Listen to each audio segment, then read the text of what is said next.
దేవునికి మహిమ కలుగును గాక. అందరికి ప్రైజ్ లానండి. మనకు ఉదయకాలాన్ని బట్టి దేవుని యొక్క సమక్షంలో ఆయన సన్నిధానంలో మనం గడుపుటకు దేవుడు మనకి ఇచ్చినటువంటి గొప్ప సదవకాశాన్ని బట్టి దేవాది దేవునికి మహిమ ఘనత ప్రభావములు కలుగును గాక. అనుదినం దేవునితో నడుస్తున్నాము, దేవుని ఆనందిస్తున్నాము. అది మనకు ప్రత్యేకమైనటువంటి కృప. ఈ కృపను అర్థం చేసుకున్న వారికి ఇది అర్థమవుతుంది.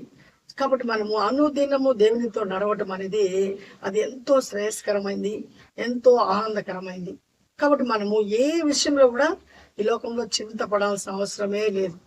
అంటాడు సామెతల గ్రంథము 8వ అధ్యాయములో 34వ మాటలో దేవుడు అంటాడు, అనుదినము నా యొక్క గడప వద్ద, నా యొక్క ద్వార బంధాల వద్ద కాల్చుకున్నటువంటి నరుడు ధన్యుడంట. అంటే ఎవరైతే ప్రతిరోజు ఆ కాకి పిల్లలు ఆ కాకి తెచ్చేటువంటి ఆహారం కొరకు అలా నోరు తెరుచుకొని ఎలా ఎదురు చూస్తూ ఉంటాయో, అలాగే దేవుని పిల్లలముగా దేవుని ఆత్మ చేత నడిపించబడుతున్నటువంటి మనము ఆయన గడప వద్ద కూర్చొని ఉండాలంట. ఆయన గడప అంటే ఆయన యొక్క సన్నిధి.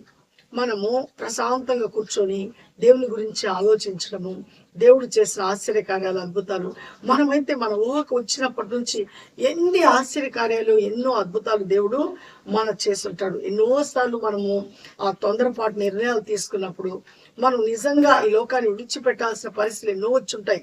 అయినప్పటికీ కూడా దేవుని యొక్క కృప మనల్ని వెంటాడుతూ ఆ యొక్క ప్రమాదం నుంచి మనం తీసుకునేటువంటి ఆ తొందరపాటు నిర్ణయాల నుంచి తప్పిస్తూ కాపాడినటువంటి దినాలన్నింటి మనం జ్ఞాపకం చేసుకున్నప్పుడు ఆయన యొక్క కృపకు, ఆయన మన పట్ల చూపిన శ్రద్ధకు, ప్రేమకు మనం ఏమి ఇచ్చినా ఆయన రుణాన్ని ఎప్పటికీ మనము తీర్చుకున్న జాలము.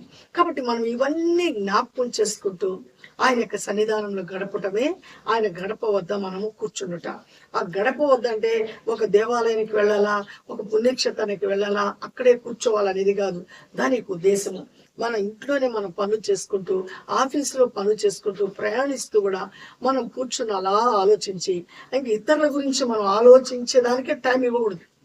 మన గురించి, మన యొక్క శ్రేయస్సును ఆలోచించేటువంటి దేవుడి గురించి ఆలోచిస్తూ ఆయన మీద మనం ఆధారపడినప్పుడు, ఆయన సన్నిధానంలో మనం కూర్చున్నప్పుడు ఆయన అంట ఆ యొక్క జనుడు ధన్యుడంట. అలాంటి వాడంట నిజముగా జీవాన్ని కనుగొంటాడంట. జీవం అంటే ఈ లోకాన్ని విడిచిన వెంటనే మళ్ళా మనం బ్రతకాల. ఒకవేళ బ్రతకపోతే బ్రతికినటువంటి మనం ఎక్కడికి వెళ్తామంటే నరకానికి వెళ్తాము. మాట విని దేవుని యందు భయభక్తులతో అనుదినం ఆయన గడప వద్ద మనం కూర్చుంటే మనకు కలిగే లాభము ఆ నరక యాతన నుంచి తప్పించబడి మనం ఎక్కడికి వెళ్తాము? దేవుని సన్నిధానంలో నిత్య ఆనందాన్ని పొందుకున్నట్టుకు మనకు దేవుడు ఆ గొప్ప సదవకాశాన్ని అనుగ్రహించున్నాడు. ఇక్కడ నిత్య నరకం, ఈ నిత్య నరకంలో పురుగు చావదు, అగ్ని చల్లారదు. అంటే బ్రతుకుతుంటాడు మనిషి, మరలా కాలిపోతుంటాడు, బ్రతుకుతుంటాడు, మళ్ళా కాలిపోతుంటాడు.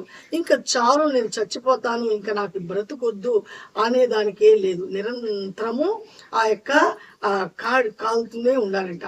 అయితే అదే విధంగా అక్కడ ఆపోజిట్ గా దేవుని యందు ఈ యొక్క భూలోకంలో మనం బ్రతికినప్పుడు ఆయన గడప వద్ద ఆయన మీద ఆధారపడి ఆయన కొరకు ఎదురు చూస్తూ, అంటే ఇవన్నీ ఎలా ఎప్పుడు ఉంటాయంటే ఈ లోకం మీద ఆశలు పెట్టుకోకుండా చెడ్డను విడిచిపెట్టి, పాపాన్ని విడిచిపెట్టి, భయంకరమైనటువంటి చెడ్డ ఆలోచనలు విడిచిపెట్టి నిత్యము దేవునితో నడిచేటువంటి విధానమే ఆయన గడప వద్ద మనం కూర్చుండుట. అంటే మన యొక్క జీవితాన్ని ఇతరులు చూసినప్పుడు వాళ్ళకి కూడా ఏం కలగాల? ఒక గొప్ప ఆశ కలగాల. వీళ్ళు పూర్వం ఇలా ఉన్నారు, ఈ రోజు చాలా మార్పు వచ్చింది, ఈ మార్పుకు కారణం ఏంటి? వీళ్ళు ఇంత దుర్మార్గమైన జీవితాన్ని కలిగి ఎంతో పాపంలో మునిగి తేలుతూ ఈ రోజు ఇంత పవిత్రంగా, ఇంత నెమ్మదిగా జీవిస్తున్నారంటే ఏదో ఒక కారణం ఉంది అని వాళ్ళు ఆ యొక్క అర్థం చేసుకునే విధంగా మన జీవితాల్లో వాళ్ళని మరలా ఆ పవిత్రతలోనికి ఆకర్షించే విధంగా మనము జీవించాలా. అదే దేవుడు మనకు ఉంచుతున్నటువంటి జీవము. ఎప్పుడైతే ఈ పనిని మనం చేస్తామో అప్పుడు మనం ఏమవుతామంటే ఆ జీవంలోనికి ప్రవేశిస్తాము. అంటే మన కాలం కంప్లీట్ అయిపోయిన తర్వాత ఇంకా మన ఆత్మను దేవునికి అప్పగించేసిన తర్వాత మన కాడేని తీసుకువెళ్ళి భూస్థాపితం చేస్తారు, మన వాళ్ళు మన ఇంటికి వచ్చేస్తారు. తర్వాత అక్కడి నుంచి మన జర్నీ స్టార్ట్ అవుతుంది. ఎక్కడికి వెళ్తామంటే ఈ ఆత్మ మనం దేవుని యొక్క గడప వద్ద ఈ భూలోకంలో మనం కలిగి ఉంటే ఆయన దగ్గరికి వెళ్తుంది.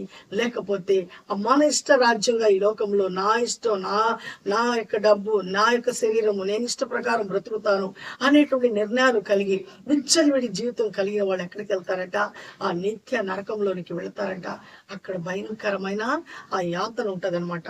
కాబట్టి ఆ యాతన నుంచి మనం తప్పించబడి దేవునికి లోబడదాము, దేవుని యందు ఆనందిద్దాము, అనుదినం ఆయన గడప వద్ద కాచుకున్నాము. అప్పుడు ఆయన యొక్క కృపకు మనం పాత్రమవుతాము, ఆ జీవంలోనికి మనం ప్రవేశిస్తాము. ఆయన యందు ఆనందించడం మనం నేర్చుకున్నప్పుడు ఆయన యొక్క కృప నిరంతరము మనకు తోడుగా ఉంటుంది.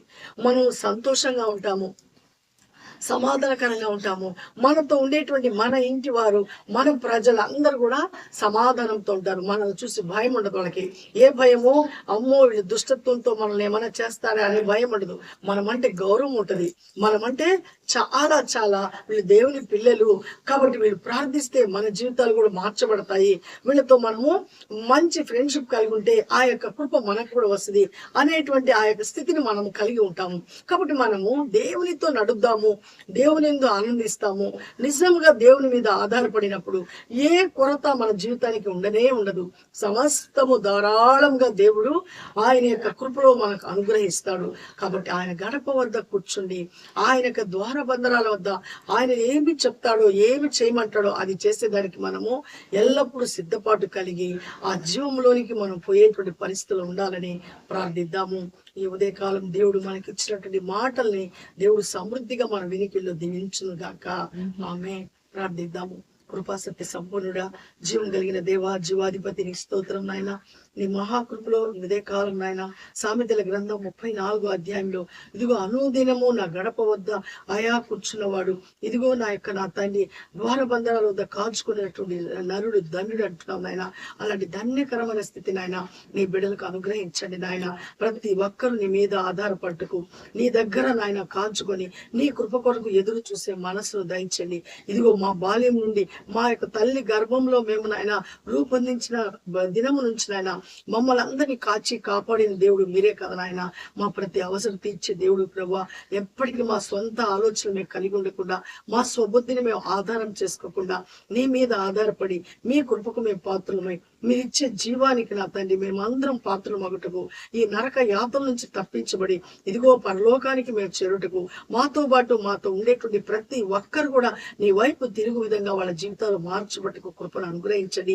వీడియో చూస్తుండే ప్రతి బిడ్డను, ప్రతి కుటుంబాన్ని మీరు ఆస్వాదించి ప్రతి ఒక్కరికి ఆ జీవాన్ని అనుగ్రహించి ఆ జీవం పొందుకోవాలనే ఆశను ప్రభా ప్రతి ఒక్కరికి మీరు అనుగ్రహించి మీ గడప వద్ద కాచుకొని మీ కృప కొరకు ఎదురు చూసి పొందుకునే స్థితిని అందరికి అనుగ్రహించమని మరలా మీ చిత్తమైతే నాయన మేమందరం కలుసుకునే పర్యంతరం మీ కాపుదల, భద్రత, క్షేమ మీ బిడ్డలకు మాకు అనుగ్రహించి ప్రతి కుటుంబ అవసరతలు అక్కలు తీర్చమని యేసయ్య పరిశుద్ధ నామంలో అడిగి ప్రతి మాలు వేడుకుంటున్నాను నా పరమ తండ్రి. ఆమేన్, ఆమేన్. అందరికి ప్రైజ్ ఆడండి. దేవుడు మనకు తోడై ఉండును గాక. షాలోం. ఖచ్చితంగా మనము దేవునితో నడుద్దాము, ఆయన గడపవద్దు ఉందాము, ఆయన యొక్క కృపకు పాత్రలు అవుదాము. షేర్ చేయండి, లైక్ చేయండి, సబ్స్క్రైబ్ చేయండి, అనేకులకు మన ఛానల్ తెలియచేయండి. మరలా మనం కలుసుకునే పర్యంతరము ఆయన కాపుదల, భద్రత మనకు తప్పకుండా ఉండును గాక. ఆమేన్. షాలోం.